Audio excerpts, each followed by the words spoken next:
Hi class, you might think that this page looks familiar, and that's because we've covered this in Unit 0. We talked briefly about these notes, but they should make even a little more sense now because we have talked a little bit about intermolecular forces.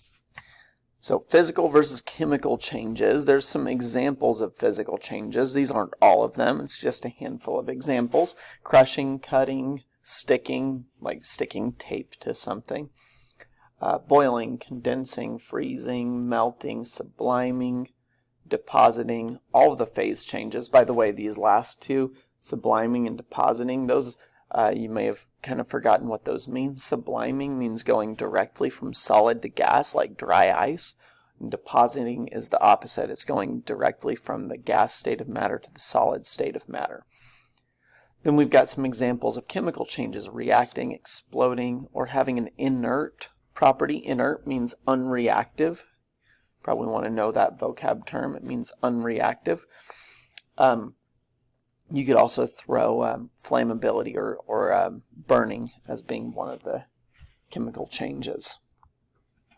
So when a molecular compound, this is specific, we're going to talk about molecular compounds, then ionic compounds, and then metals. So when a molecular compound is going through a chemical change, specifically a chemical change, covalent bonds are broken or formed. But when a molecular compound is going through not a chemical change, that was covalent bonds, but when it's going through a physical change, it's different. IMFs, or intermolecular forces, are broken or formed. When an ionic compound is going through a chemical change, ionic bonds are broken or formed. And when an ionic compound is going through a physical change, so chemical change, now we're physical change, still ionic bonds are broken. Maybe by a different avenue, in a different way, but we're still breaking ionic bonds. When a metal is going through a chemical change, metallic bonds are broken or formed.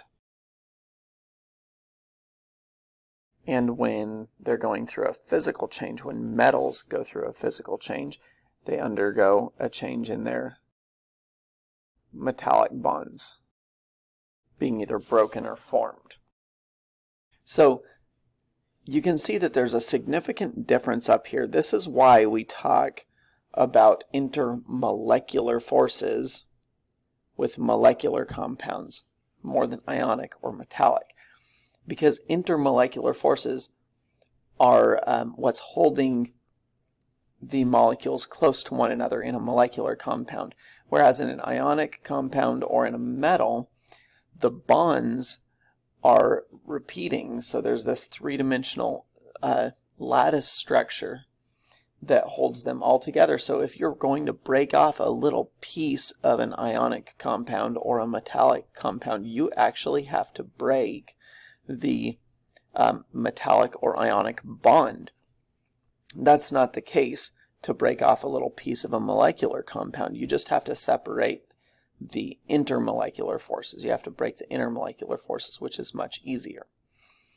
We have an example down here. We want to make sure that we know how to answer questions like this, looking at a pictorial representation of molecules.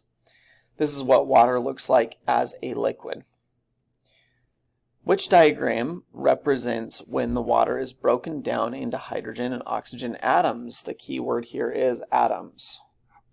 Which of these three represents water being broken down to hydrogen and oxygen atoms? Well, atoms are individual, uncombined, there are no bonds, so this is the representation of water being broken apart into individual atoms of hydrogen and oxygen. Which diagram above represents when liquid water is vaporized? Vaporized means that it changes state of matter. It goes from liquid to vapor. liquid to gas. It's not changing what it is, it's just changing state of matter. So if water is vaporized, it has to still be water. So which one represents water in a different state of matter? That would be A. All right, and then which one represents liquid water being electrolyzed into hydrogen and oxygen gases? Now when it says gases, we're going to think of its most stable form.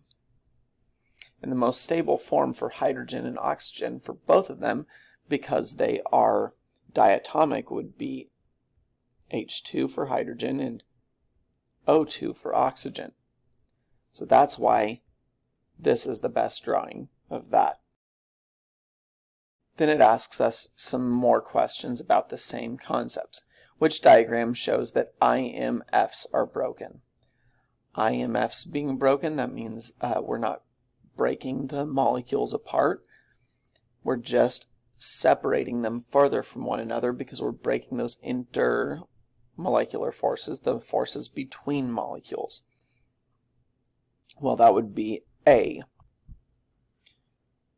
because intermolecular forces are broken. It's just a different state of matter. They're spread out a little bit more.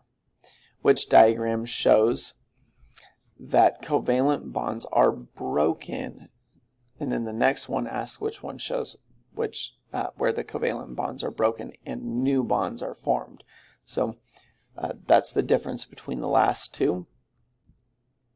First one says bonds are broken, and that's all. Well, if the bonds are just broken, we're going to be left with only atoms. That would be C. And then finally, bonds are broken, new bonds are formed. That would be B, because we had water molecules breaking apart into hydrogen and oxygen atoms and then forming back together those diatomic molecules of H2 and O2.